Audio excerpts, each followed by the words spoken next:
Welcome to the Blue Cafe. We offer stories of infidelity, betrayal, and redemption. Please like and subscribe. Cheers. Now, on to today's story.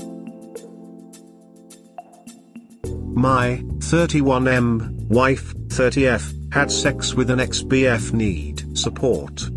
The wound is still fresh as this happened Memorial Day weekend, and I found out about it just 2 days ago. Be warned, this may be a bit on the long side. My friend I'm currently crashing on the couch directed me to this sub as a place to vent and get insight on my situation. My wife Mary and I have been together 6 years, married for 4 of them.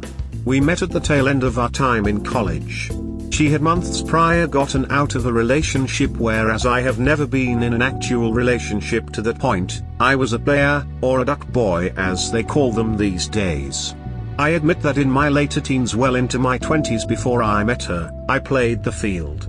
When we started dating officially, she knew my body count because a couple of associates were among the numbers. She's only had 2 sexual partners aside from me, the guy she dated in college for 2 years before she met me, and her HS boyfriend Nate, who happens to be the guy she cheated on me with. I'll spare you the life story of our marriage. We have no kids. We both are professionals and live in an apartment here in New York. There have been 0 hiccups in our relationship. Just the usual spats married couples have. There's been no lack of intimacy, affection or communication. This is why I'm so absolutely blindsided by this. The last couple of weeks Mary had been acting strange. She was being a lot more clingy and lovey-dovey with me than normal. She's always been an attentive woman, but it felt like she was going out of her way the last couple weeks. And it also seemed as if there was something eating her up inside, but when I asked if something was wrong she'd say it was nothing. I now know that it was anything but nothing. 2 days ago, Mary came to me as I'm doing my evening workout and says she had something to tell me. I ask what, and she drops a nuke on me. She had sex with Nate at her parents' Memorial Day shindig in her hometown, Metuchen, NJ. They have this event every year, and this year I was unable to go because I had other obligations to tend to regarding my business. Turns out Nate had returned to the East Coast after being over in Japan for decades. From what she's told me about Nate, he was a military baby, and the reason they broke up is because his father ended up on a 4-year deployment to Okinawa. This was told to me early in our relationship. Nate apparently stayed in Japan for years after, and has recently returned to the US. Long story short, as she says, there was alcohol and lots of conversation of the old times. Old feelings flared up, and by evening's end she ended up back at his place where they had sex. I'm usually a calm, level-headed guy, but I admit I lost my shit. It took all I could muster not to throw her out of a window. I cursed her 50 ways to Sunday and stormed out of our apartment. I didn't even bother packing anything, I just left. She tried to beg and plead for me not to go, and made an attempt to block my way to the door, but I shoved her out of the way and slammed the door behind me. In hindsight I know that's probably going to cost me, but it is what it is. Like I said, this went down 2 days ago, and I'm presently typing this from my friend's apartment. She knows I'm here, as my friend had returned to my apartment to gather some things for me. I've completely cut contact with her, as I'm in no mental state to hear anything she has to say. So Reddit, is my marriage over? I love her with every ounce of my soul. I'd go through hell and high water for her. But this? I can't shake this. To her credit she at least admitted to cheating on her own accord, but to all of a sudden have tingles for your first boyfriend and duck him the first day you reunite with him? Is this karma for me being a womanizer when I was young? I'm just lost, confused, hurt and angry right now. How do I cope with this? ETA, there's a lot of comments that have been made that I don't think I'll be able to respond to all, but I want to clear up a couple of the major points. First off, regarding a post-nupt, I made that comment not in a right frame of mind. In all likelihood it won't be needed. While my state of New York is notoriously bad for men regarding divorce, if in fact I do decide to go that route, I know Mary will not take me to the cleaners. Despite what a lot of you may think of her given the circumstances, she is not a vindictive or spiteful woman. I know a lot of you are going to fight me on that, but she's not. The next thing I want to address is the idea that this was premeditated.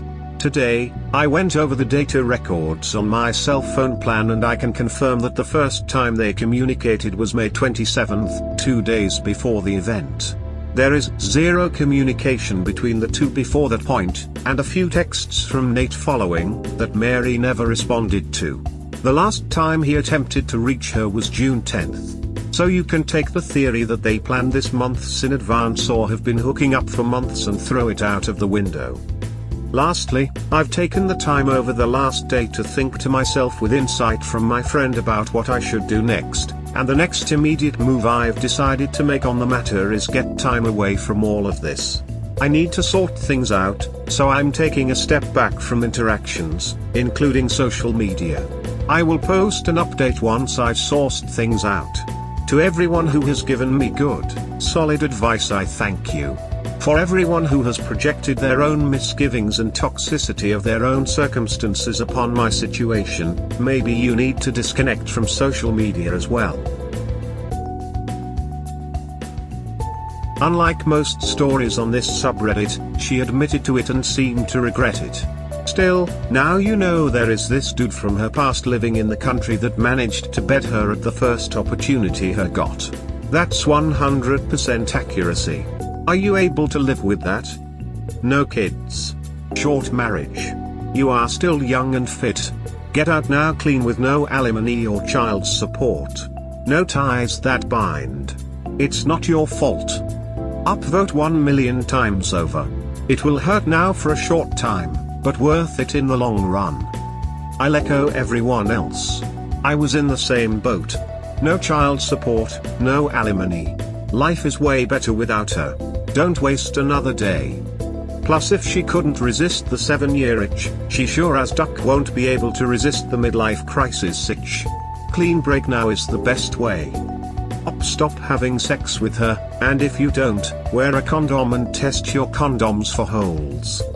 The only problem here is that NY is one of the worst states to file divorce when you're a guy. It doesn't matter if you don't have kids or even own anything. The only thing that will be the saving grace for this op is that if his wife makes the same or more than he does. She doesn't.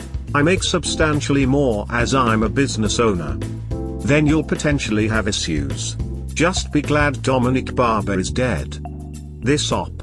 Take it from me, as somebody who has been in your shoes, if she is willing to cheat on you in any facet, she cares more about her desires than your feelings, and that's plenty enough to end a marriage. Young, fit and a professional. You sound like me 2 years ago and I have found the girl I'm going to spend my life with. Easy decision, man. Good luck, sorry you're dealing with this. One thing to consider is that, after only 4 years of marriage, it's highly unlikely that you'll be on the hook for any alimony. No children equals no child support. And since cheating is an absolute deal breaker for me, I would be gone. If you stay, you run the risk of it happening again, except in the future, there is likely to be children and other factors preventing a simple divorce. If, and that's a massive if, I stay, there will be a postnuptial agreement signed. Of that I am 100% dead set on. Might want to look into those. They're rarely as ironclad as people assume. They can be, but do your homework. Then again, you could just leave now and find someone who won't cheat on you. You do understand that you're being trickled truth here, right buddy? Are you supposed to believe that her AP just randomly showed up at her family's Memorial Day event after living all over the world? She was, and probably is, in contact with him. He was invited to that event as soon as she knew you couldn't make it, and she damn well knew that they were gonna hook up. I'm sure that she's scrubbed her social media and messaging apps by now, so getting her phone will become a waste of time. BTW, if you actually believe that you need a post-nup when your marriage is over, think about it. This right here should be up at the top. This was planned out beforehand and this marriage is over. AP has lived all over the Pacific for years and he randomly shows up at an event in Metuchen, New Jersey, where his long-lost love just happens to be present without her husband? The odds against this being fact are infinitesimal. 100% being trickle-truthed, and he's eating it up. U/JPH0089. Big if true. Post-nuptial agreement sounds great.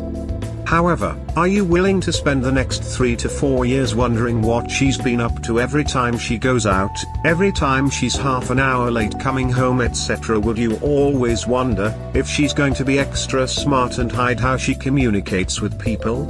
Would you be willing to do surprise checks on her social media apps and her emails?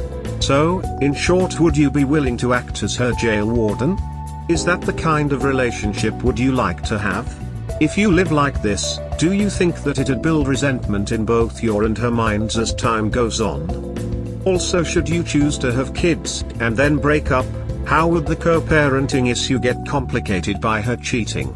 If you are not ready to have kids with her yet, would you be okay with bringing your own condoms and hiding them so that they don't start sprouting holes? Would you be okay with going the extra mile to ensure that you are disposing off the condom completely so that no one can retrieve it and get pregnant? I know the above sounds very extreme, but can you completely rule out the possibility that she may want to accidentally get pregnant even if you don't want her to? There's a lot to think about. It is really not an easy path forward with the partner cheating. People still get triggered years down the road. Sometimes, in the early stages, even just the sight of the wayward person is enough for a person to get triggered. So you have an option of starting fresh with a new person who might or might not cheat on you, and the other option is to stay with the person who has already cheated on you to try to build a semblance of a relationship with. Emotional pain you will receive now is not close what you will have if she does again down the road. Let's in 30-year marriage time, then you will be hooked on her and she will be in your blood, and that is normal. House blah blah, kids will be hurt, all assets gone and her too. Now if that nuke hits you, then it might even kill you, and I am serious cause I was there. 6 years is not small period you are together, but compare when you get 50 years of age and 30 years of marriage and everything turns to ashes and dust. I'd say get rid of her now and save yourself while you can. Once hooker, always hooker. Pre and post nups aren't worth the paper they are written on. Coercion always gets them dismissed. Read and reread these posts. Sex on their first encounter together after years apart. Come on Bruce, you know that's BS. There is far more info involved than what you have been told. Maybe not where you live, but here in NY they're ironclad.